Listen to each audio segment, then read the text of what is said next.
Shalom. Saudara, pernahkah kita memperhatikan bagaimana sebuah pohon itu bertumbuh?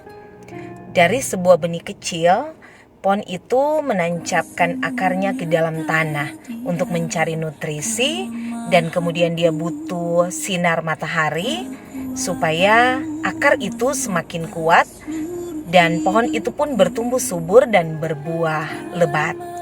Sama seperti pohon yang sehat harus memiliki akar yang kuat, maka iman kita juga harus berakar dan bertumbuh dalam Kristus agar tetap teguh menghadapi setiap tantangan dalam hidup.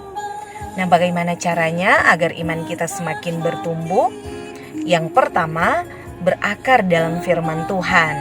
Mazmur pasal 1 ayat 2 dan 3 berkata bahwa orang yang merenungkan firman Tuhan siang dan malam akan seperti pohon yang ditanam di tepi aliran air yang selalu menghasilkan buah.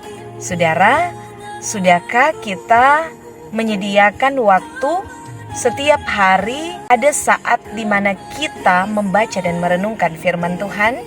Itu akan menjadikan iman kita semakin kuat. Yang kedua, hidup dalam doa dan ibadah. Kolose pasal 4 ayat 2 mengajarkan, bertekunlah dalam doa dengan penuh syukur.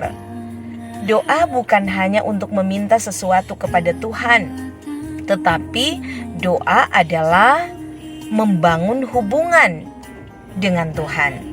Jadikan doa sebagai bagian yang terpenting dari kehidupan kita setiap hari.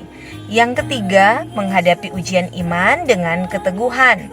Yakobus 1 ayat 2 dan 4 mengajarkan bahwa pencobaan adalah cara Tuhan untuk menguatkan iman kita.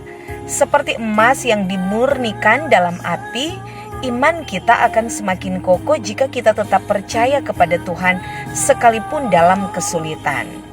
Dan yang keempat, bersekutu dengan sesama orang percaya.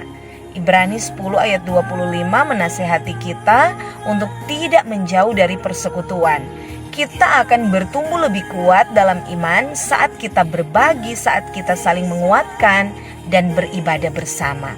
Dan yang kelima, melayani dengan kasih. Iman yang bertumbuh harus diwujudkan dalam tindakan kasih. Yakobus 2 ayat 17.